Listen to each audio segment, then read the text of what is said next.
All right, and we are live.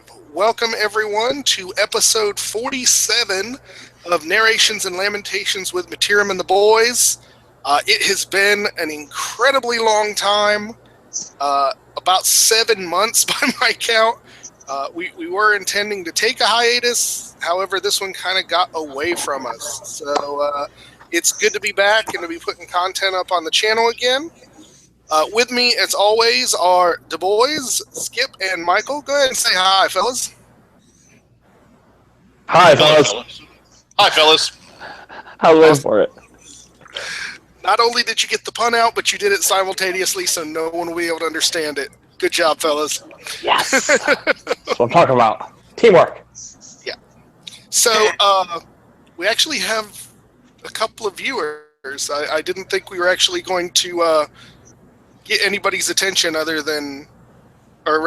the presidential debate, but I'll take that as a win. So, Yeah.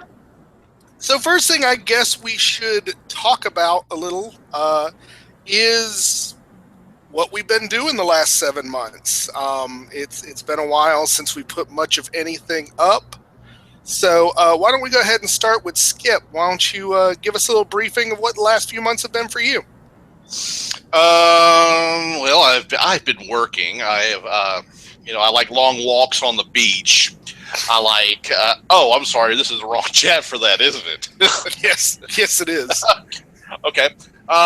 Just been doing some gaming, some role playing, tabletop stuff. Yeah. No Warhammer, but a lot of good role playing. In fact, I just came back from a weekend in Virginia where I played 3 different games all weekend long. Mutants and Masterminds, First Edition, and Call of Cthulhu. So, awesome. Michael, how about you? I'm now currently in 3 different D&D games, playing 3 different characters, but they're all clerics, so I'm losing my mind.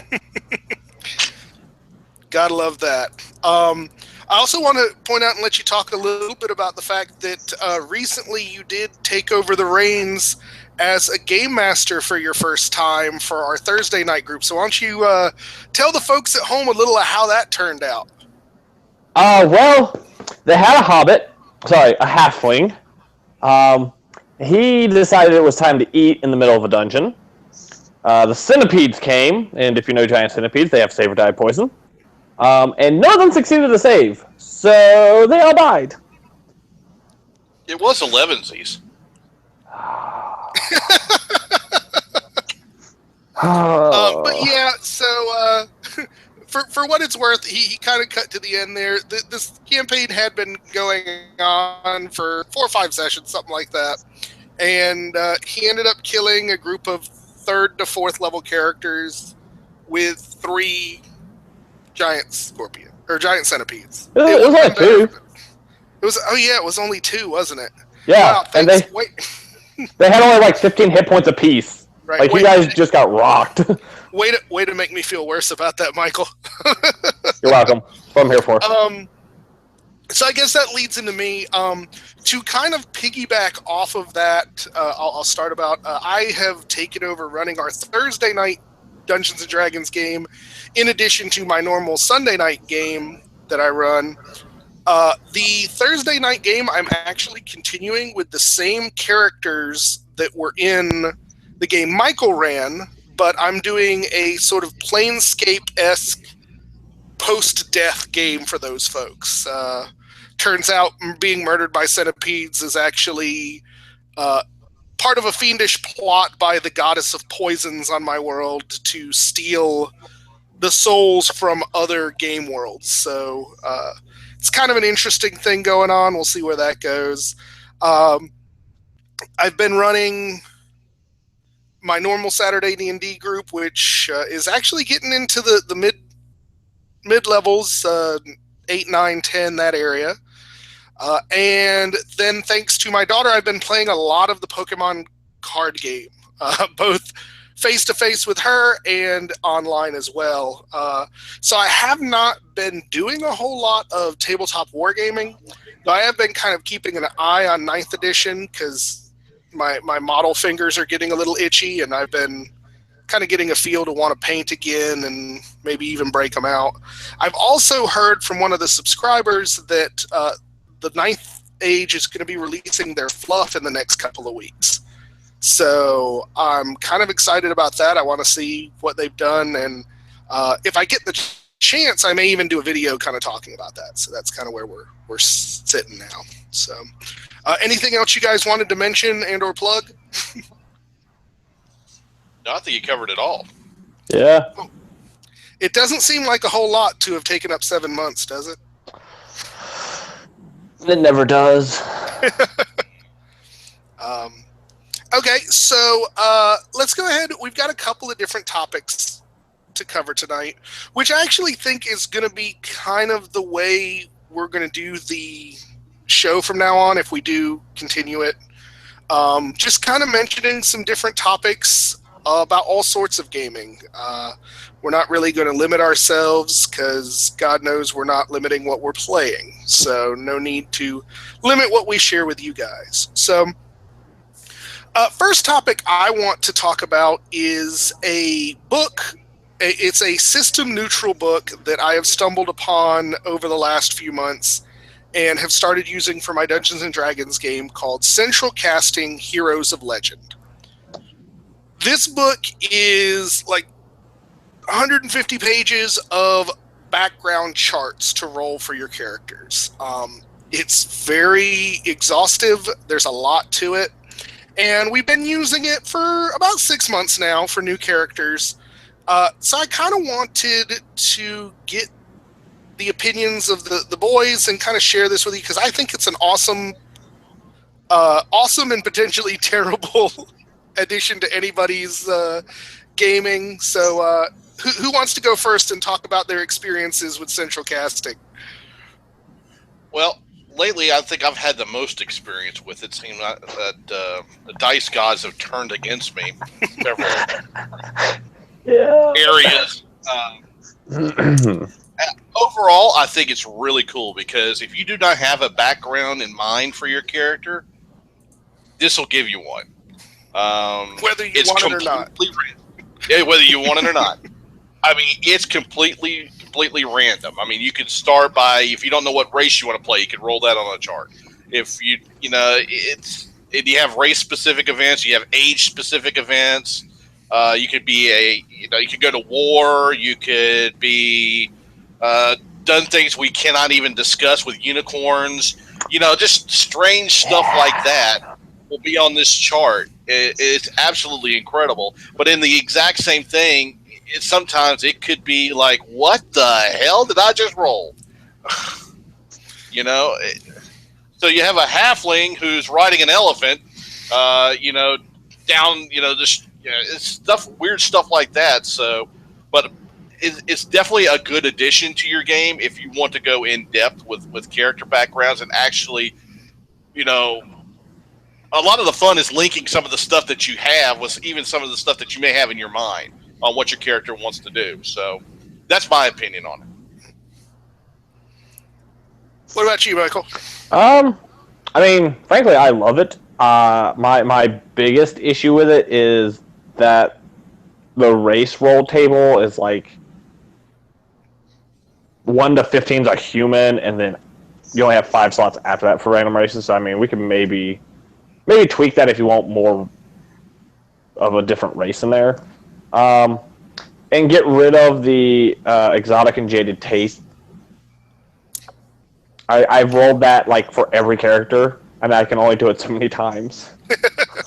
Yeah, to explain what Michael is saying, one of the tables at the very end of this generator gives you a single event or more, depending upon your role, that happened after the point your character became an adult, like essentially from the time that they started being an adventurer to today.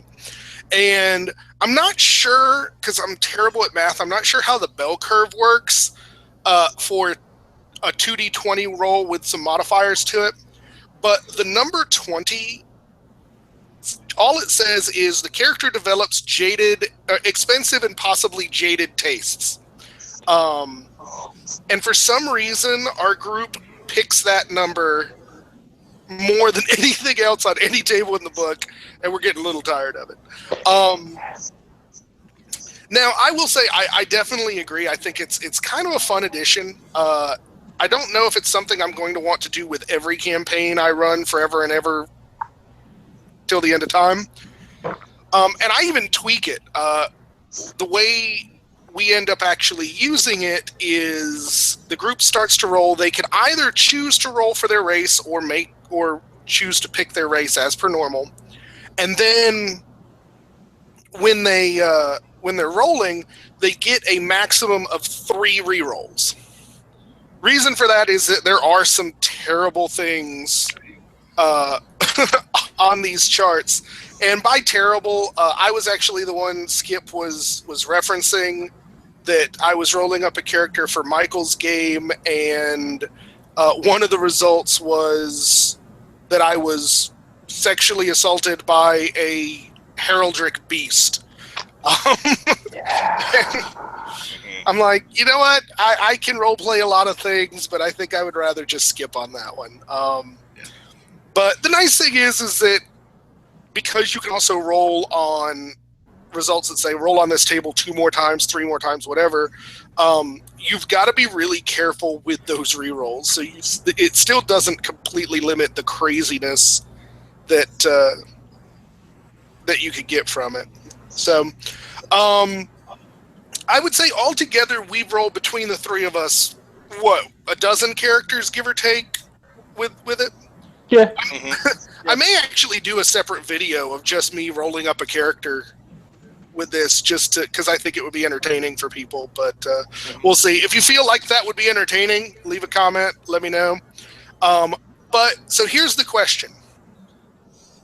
With the characters that we've rolled up, what do you feel has been the single best or most interesting result you've gotten for a character, and the worst? So let's start with the best results. And Skip, go ahead and start us off. The best result. Wow. I think the one I rolled for my Minotaur, where I was followed by a god, I think that was very entertaining. I think by far that's been my best result, and the one I was puzzled by the entire time until we found out exactly what the circumstances was. The worst one, I just think nothing really stands out to me as the worst. It's just there's a lot. Sometimes it's just boring.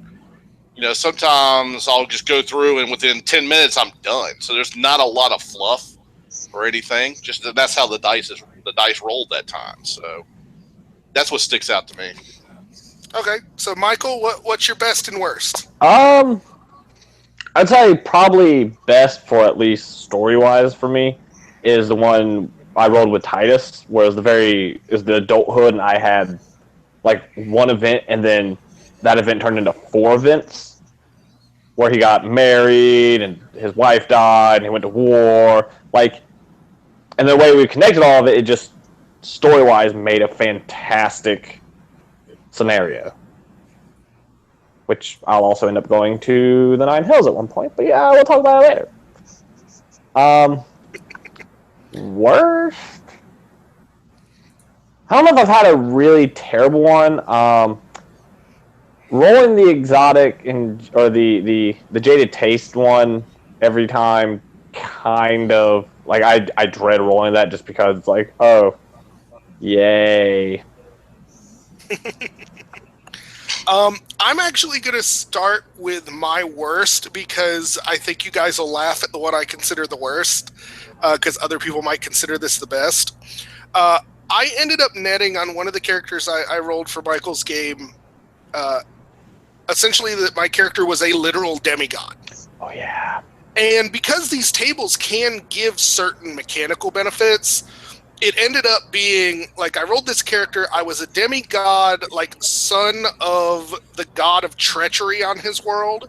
So I was literally the Antichrist, and ended up with, a +5 strength, plus just all these stats. So, by the time that I had finished putting it together with our just normal stat rolling, I was, at multiple 18s, and it was just it's an interesting idea, but it just rocketed up the power level of the character so bad.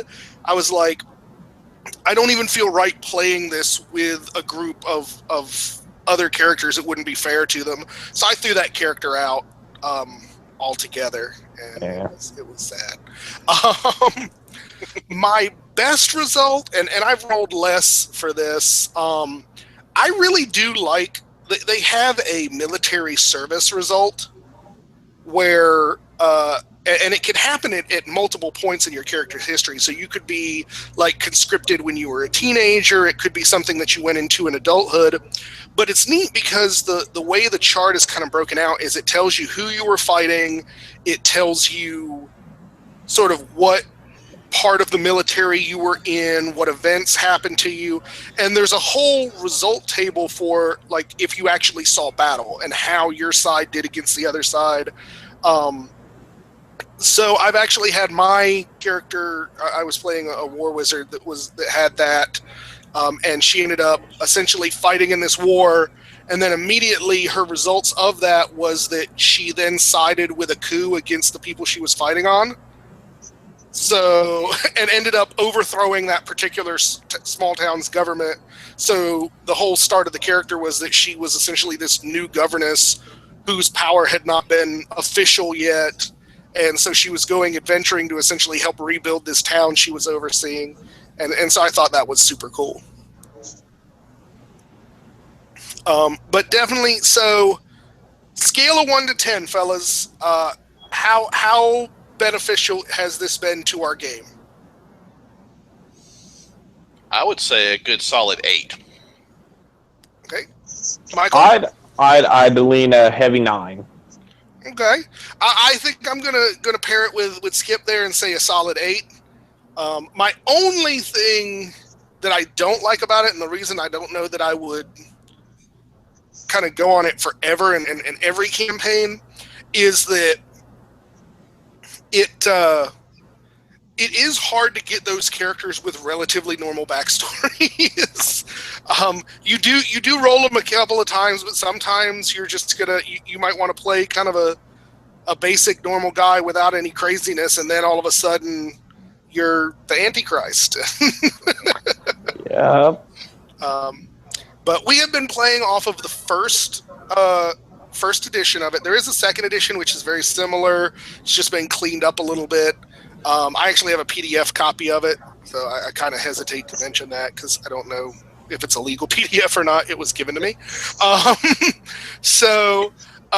It is good, though. I am actually trying. I put it on my Christmas list for actually getting a physical copy because I like having physical copies. But I've looked around, and you can find it on eBay, Amazon for $40-$50. I would definitely say it's a good buy. So definitely central casting Heroes of Legend is Mittierim the Boyz approved. Yes. I agree. Awesome. So 3 thumbs up there. All right, so next we would like to go into a new segment for the show, and this is going to be called Michael's Fifth Ed Corner. As those of you who are RPG folks know, Dungeons & Dragons is currently has released its 5th edition. We usually play the 2nd edition, and in fact, up until recently, none of us had entered any games with the 5th edition. Michael has broken ranks from us and joined a 5th edition game. Just recently, you've only had, what, a couple sessions? I'd say like 3? 3 sessions. So what we're going to do is kind of give Michael the floor to talk a little bit about 5th edition and his experience with it, and we'll just kind of talk it out and see where it goes. Well, so probably best way to put this is it's with a new group who only like 2 or 3 of them have ever actually played D&D, and they've not played any of the series editions. They've all played the We Don't Want to Take Negatives edition. So I don't know if I'd count that as true D&D, but it's a role-play game. Now, let's try and keep edition bashing to a minimum. I'm sure this segment we will completely fail at that, but let's not start it out until we start throwing stuff back at you, please. Gotcha. Okay, so basically, the group needed me and one of the other guys we game with, we were talking about it, and they needed a healer because they just apparently don't know how the value of clerics work. So I went, all right, I'll come in. I'll be a cleric. I'll be a healer. I don't want to say you get to be whatever superhero you want, but you do. I say this comes from second edition, where you're going to get pluses, you're going to get negatives. Dying is pretty much going to happen at some point. Versus fifth, where I literally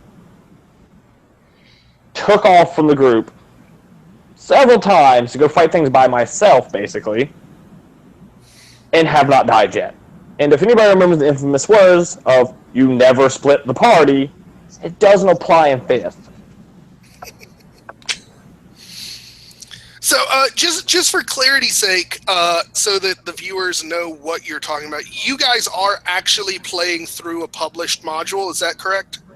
Yeah, it's something with Tiamat, the Cult of Tiamat, something like that. Okay. So the modules to eventually have us fight Tiamat, which I laugh at because the second I hit the levels that would normally be required to fight one of the god of evil dragons, basically, I would need like god level powers. However, at level 20, I just automatically get to summon my god, so it doesn't really matter. All right, and again, for clarity's sake, you guys are what, third level? Is that what you started out at? Oh no, we're fourth now. Next session will probably be fifth. Okay. So here's my first question to you, Michael. I know we discussed a little bit of sort of the still superhero-iness versus what you've been going through in second ed. From the original talkings, and again, this is a complete outsider's point of view, so no one shoot the messenger here. One of the points of doing 5th edition was to kind of get that feel of old school gaming back and bring back those fans that had been lost during the edition changes since 2nd and on. How do you feel at this point that has been successful or not? And do you have any particular points that you can draw to for that?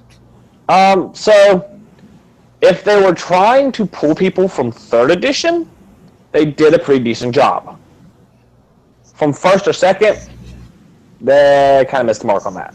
As I can point 100,000 different similarities between 3rd and 5th, but 5th and 2nd, it's got the name D&D on it, and you got clerics and fighters and paladins and all the different races. But beyond that, it's not really a huge similarity. Okay. So we actually just got a comment from one of our viewers, Fake Near, says that he has heard that 5th edition is good in the first 5 to 10 levels, and then it gets quote-unquote crazy unbalanced. Well, the fact at level 20 that I can literally, in the book, I don't need to make a roll for it anymore. I just summon my god. Yeah, it gets hella unbalanced. Let me ask you this, Michael. So you say you can summon your god at level 20 without a roll. Mm-hmm. Do you happen to know off the top of your head what the roll is before that? So at 10th, I believe it is based off of like a percent per level with a 15 base. I think that's how it works. Okay. So at 10th, you're like a 16% to summon your god, which is not the greatest thing, but I can just literally sit there and try and summon my god for however long I want. As it's not... Now is that a cleric ability or just something that... No, it's a cleric ability. Okay. Which means clerics are the most busted at high levels because there's nothing that threatens you at level 20. Well, let me ask you... I'm sorry, go ahead. No, go ahead, Skip. Now, Well, it kind of fall. I mean, what we were talking about with all the changes and everything, you've played most of the editions now. Yeah. Do you think that fifth is a combination, like everybody says, of all the editions? Have you noticed that? Ooh, it's one of those, like, if you exclude first or second, yeah, it is definitely a melting pot of 3, 3, 5, fourth, and fifth. But as far as like hitting first and second, there's certain things about first and second that are just iconic, like character death. Things will straight kill you, and I mean, there's save or die, and a lot of first and second, which is a huge corner point because it's, there are things that can just kill you.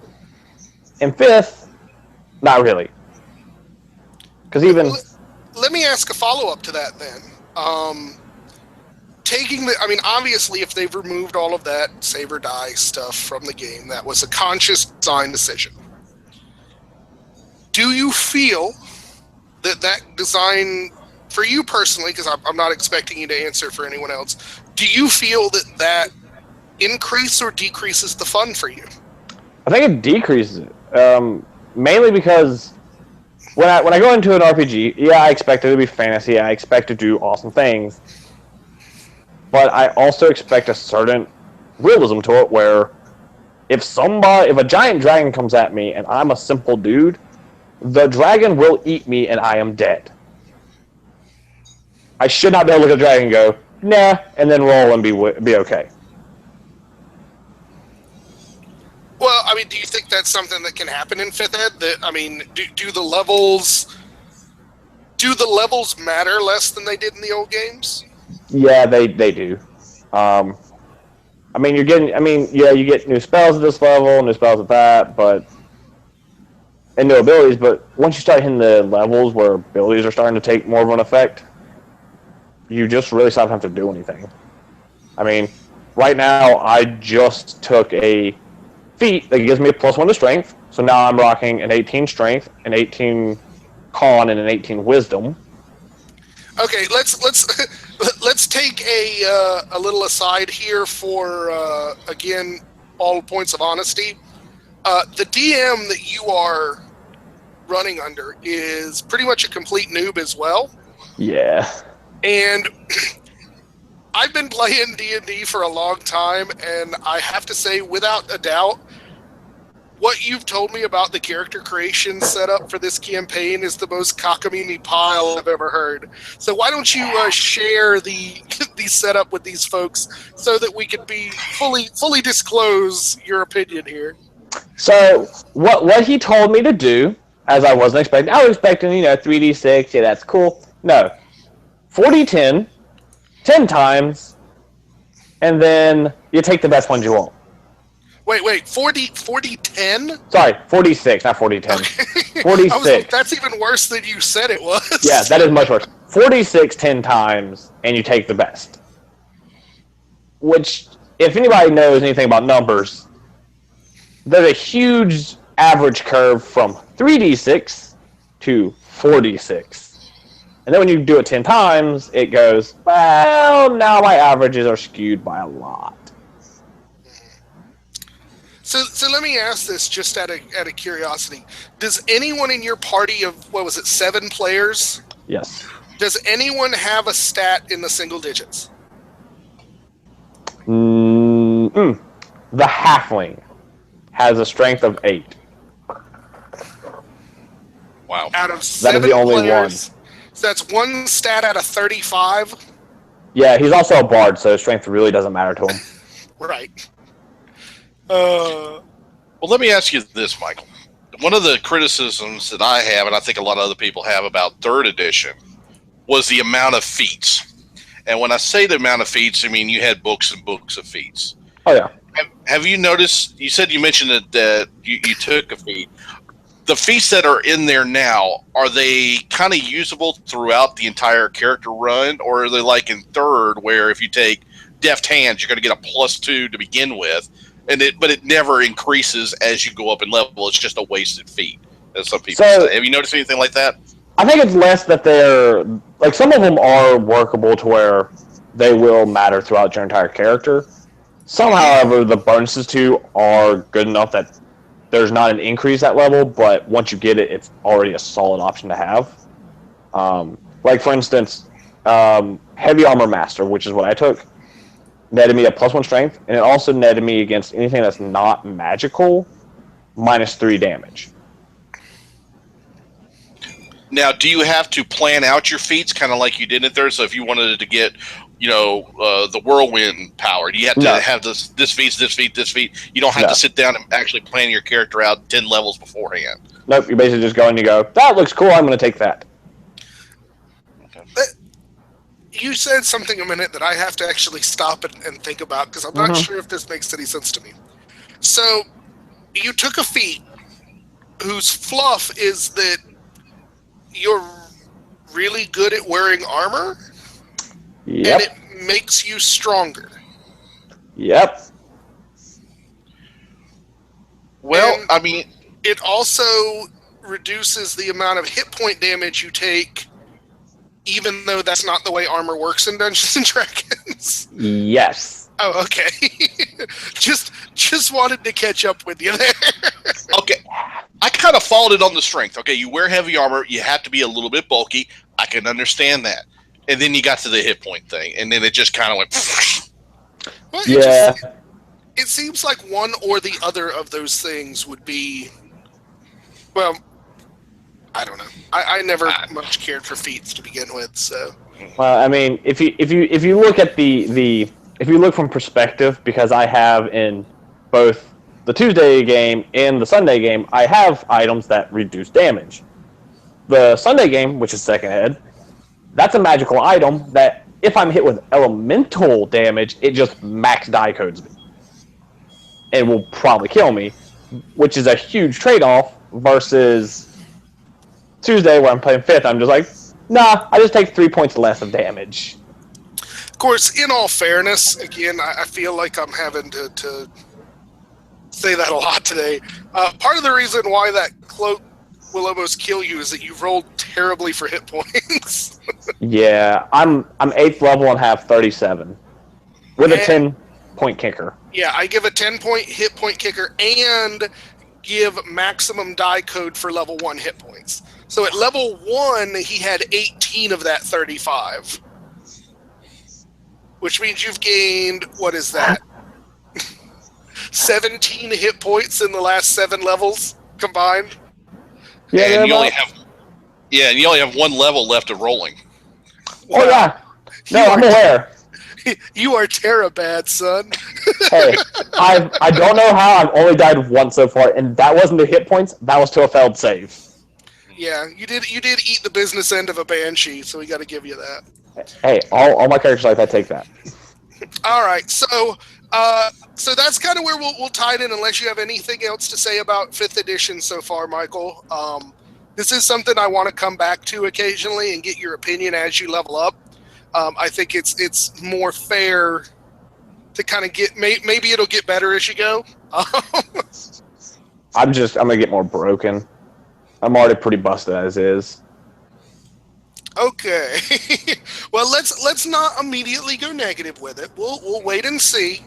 And Michael's 5th Ed Corner will still be a part of the show. All right, guys. So the 4th and final topic I wanted to talk about tonight is going to be a little bit more general, not necessarily being attached to any particular game. So, other than the fact that it is basically a role-playing question, I want to talk a little bit about the use of minis, whiteboards, and dungeon pieces at the table, and just kind of our various preferences and why we choose to do that. So, from the point of view of running a game, what is your preference into how to keep up with combat? Go ahead and start with Skip. For running a game? Yeah, we'll get into the player side of it in a minute. Okay. I think it's easier for the DM to actually, or for me when I run, to see where the pieces are. And it helps me plan even my monsters or the attacks from that point. I'm a very visual person. I like to see things in front of me, so it helps me decide what I'm going to do here, what I'm going to do here, knowing the position of my players. Uh, that it's my preference now, as opposed to, is it a light board? Is it Dwarven Forge? Is it just a mat? You know, it all kind of goes out in the wash when you have the miniatures and you can actually see what's going on. So you're saying for you it's more a focus of tactical benefit as opposed to atmosphere or environment, that sort of thing. Right. I think for me it's tactical because I have to see. I like to see that right in front of me, and it helps me in my mind plan things out a little bit. All right, Michael, thoughts? Yeah, I'm kind of with Skip on the whole whiteboard tends to be better as it's a more tactical view, and if you've been playing RPGs long enough, you can typically, you're already prepped to know what certain things look like. Now, I do love Dwarven Forge and things like that when you can build it out, but it also kind of gives away what a dungeon looks like. As if the players can just see what your Dwarven Forge looks like, and if you try and do it in the middle of a game, it just takes forever to build all the pieces up, and that can kind of take away from the game. So it's typically, most people will build the entire map, and then everybody will go through it, kind of tells everybody, all right, well, here's a choke point, here's a room we can fall back to, there's no entrances or exits out of here, and it kind of spoils the surprise. Well, not all of us like to metagame as much as you do, Michael, so maybe... it's hard not to when I can look straight at it and be like, well, there's a tunnel I can just block off. I actually agree. That is one of the things. I'll tell you, one of the things recently that has made me not want to use my Dwarven Forge, which is really a shame because God knows I'm looking at it now. I've got 4 plastic containers, roughly 3 feet high each, filled with the stuff, so I've spent a pretty penny on it. But it actually has become less useful to me the taller the gaming table has gotten. When I first bought it and started using it, I was in college, and we were literally playing on the floor. So everybody was kind of towering over the playing surface. So the idea of the walls being, well, here's a Dwarven Forge lava catacombs piece. But they're pretty recessed, so you've got, I would say, a good 2.5–3 inches of wall there. And if you're over it, you can still see everything, and it still gives you that tactical benefit. But now we're in a situation where we're playing. I have a dedicated game room. We've got a table in the middle, and then there's couches and big chairs around it. But everybody is a lot closer to the level of the playing surface now. So those walls, as cool as they look, start covering up where the models are, and it really kind of limits the amount of benefit that you get out of the tactical setup, because then everybody's kind of standing up and blocking views and stuff. So yeah, as my tables have gotten taller, I've stopped using the Dwarven Forge almost entirely. Occasionally I'll bust it out when I want to be really impressive, but for the most part it's sitting gathering dust. So right now with all the games I run, it's painted minis on a whiteboard. I get to draw what I need in, and occasionally we'll use like Warhammer terrain to fill in some spaces and make things look cool. But for the most part, we're lazy and we want to use something easy. Yeah. Yeah. So, flip side of that. As a player, how important is it to you to A, have a mini beyond like, hey, this die is my dude and it's going to wander around? B, how important is it that that mini be painted? And C, if it is painted, do you lean more towards like your pre-painted minis that D&D has for themselves, or is it important to you to actually get in there and paint up a unique model for your character? And we'll start with Skip again. Well, let me kind of go back as being the elder member of this trio. I started back in the late 70s, and honestly I did not use a mini until 1992. You know, so that was because it was so much work for you to have to like shave them out of dinosaur bones and stuff back then. Yeah, so. Tick grog like mini. Okay, yeah, but. And even then, you know, it was one of those, okay, I'll just buy it out of the pack. Oh, this looks cool. Put it on the board. You know, I didn't paint my first mini until the 2000s. So as a player, it was a new, novel concept for me to actually come into a game where people were doing that. You know, and as I go along, I've liked it. I don't have the talent enough to paint a mini the way I know my character is going to look. So I would rather use one of Alicia's, your wife's, completely awesome mini, or just use one of the pre-done ones. Because I know I can't do it justice. So I don't want to look like a geek out. Well, we're all geeks, but you know what I mean. I don't want to look. I don't know what I'm trying to say on that, but I'm more comfortable using what other people have done more than what I could do.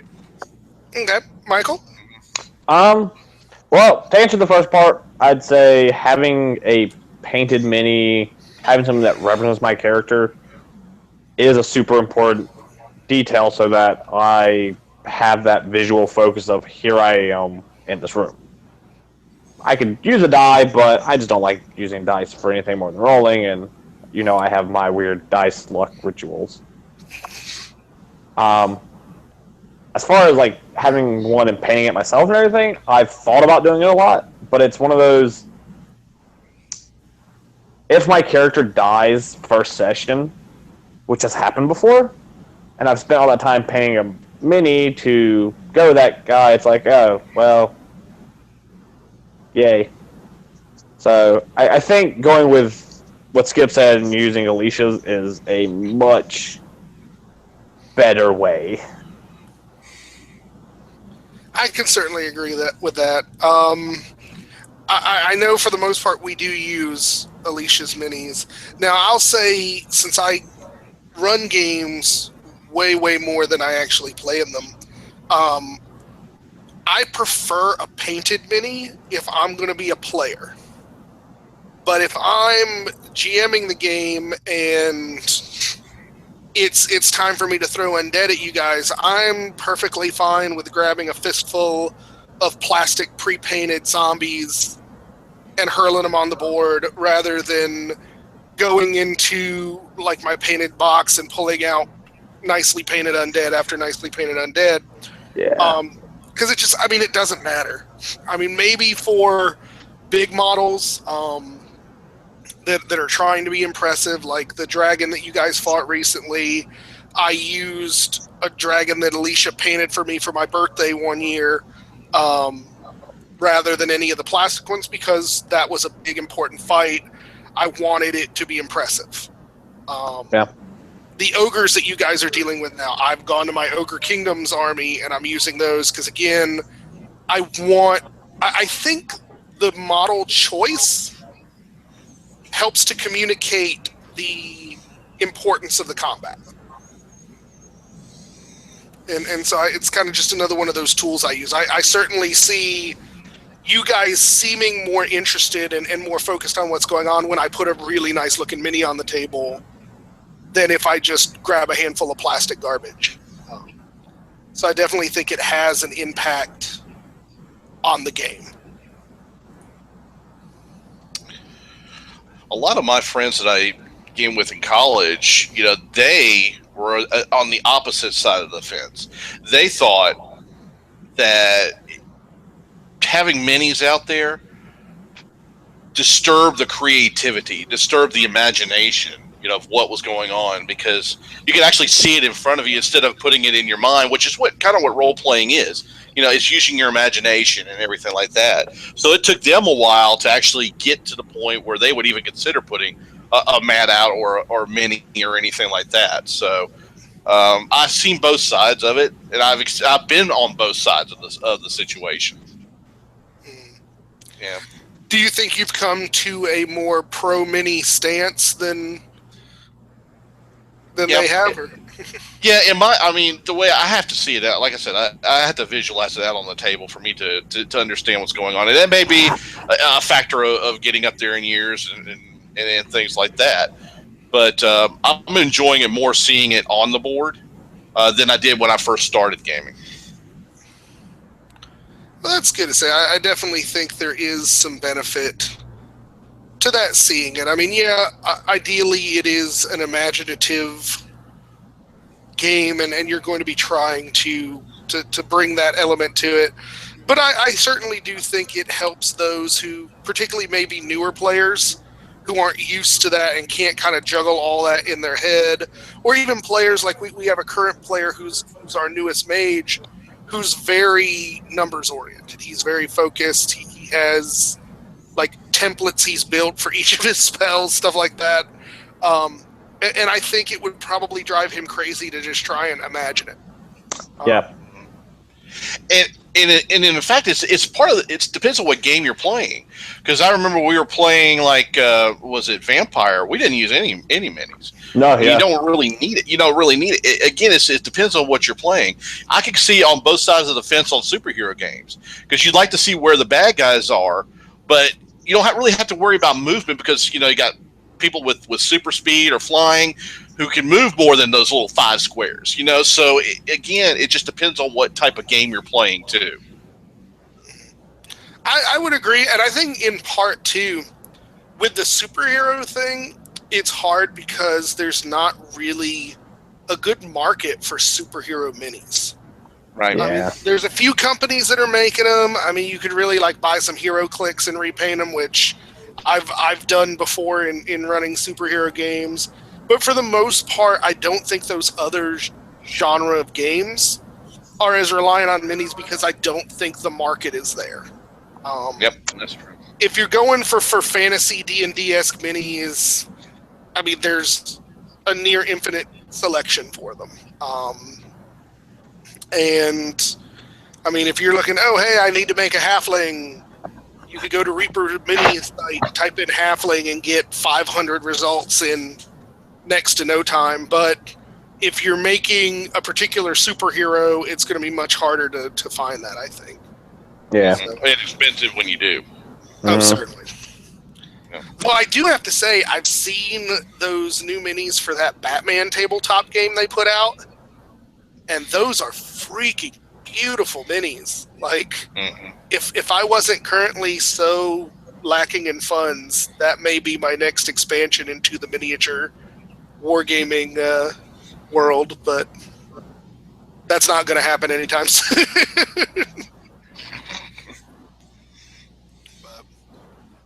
Okay, so I think we've, unless you guys have anything left to say, I think we've kind of beat this topic into the dirt. Yeah. Yep. Okay, so that's going to bring us to the end of our show.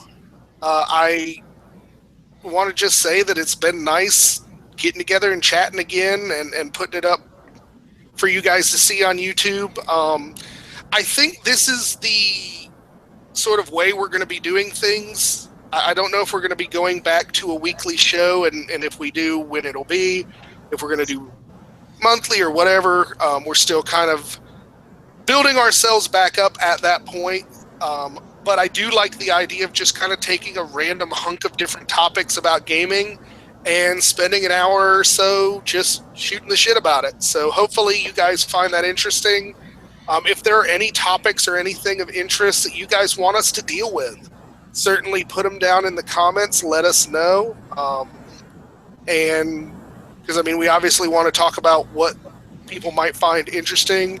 If you have any ideas for further ongoing segments like Michael's Fifth End Corner, let us know. We'll be happy to do that as well. But all in all, it's good to be back, and I hope you guys enjoyed this one. Anything you guys want to say as a parting shot? I don't know, but if we ever get bored, Michael can call us God.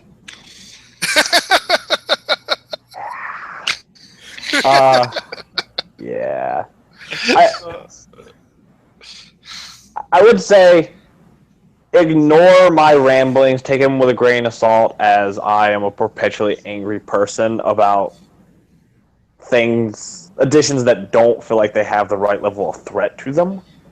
Like, if I don't feel like I can just die, like, yeah, okay, that's cool, I'm basically a superhero now. So let me introduce you to the world of Call of Cthulhu. I've been there, sir. I love Call of Cthulhu because death is guaranteed. I will die. I told you guys, death in Call of Cthulhu is wasted. You only really need one death in the party, but you need to make it horrific enough so that everyone else in the party goes insane. And then you're good.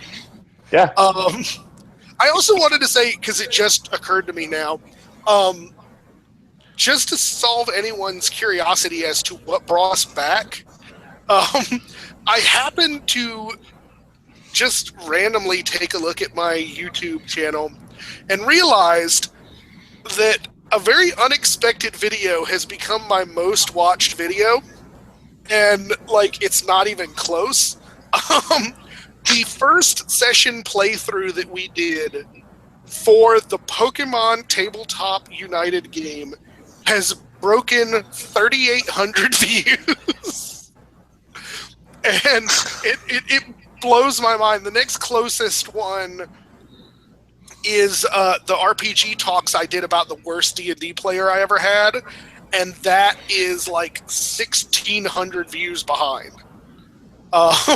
So I was like, you know what? If you people are that desperate and thirsty for content, that 3,800 of you are watching our playthrough of Pokemon, we needed to come back and do something for you. Now, Wow. But that being said, I love the Pokemon game. It's a pain in the butt to run, but we've enjoyed it both times we have. In fact, I just today put up my RPG Talks review of it, so I'm not in any way, shape, or form bad-mouthing it, but I just thought it was funny that was the video that is my breakaway star out of everything we've done, and it messes with my brain a little bit. People love Pokemon, man. Yeah, I guess. They're crazy for it. I don't get it. I mean, I got it. I got a Charmander, all right? I was pretty stoked about that. Well, Skip's still at this point of trying to figure out what all these newfangled Pokemans are. Get them off my lawn! Oh, but yeah, so it's good to be doing this with you guys again. We'll have to do another one real soon, and hopefully the dry spell of the last 7 months is over, and we'll be putting out new content and seeing what else we can come up with. So, thanks everybody who watches this. If you like it, please upvote us, give us a big old like, leave any comments, and we will catch you on the next one. Good night, everybody.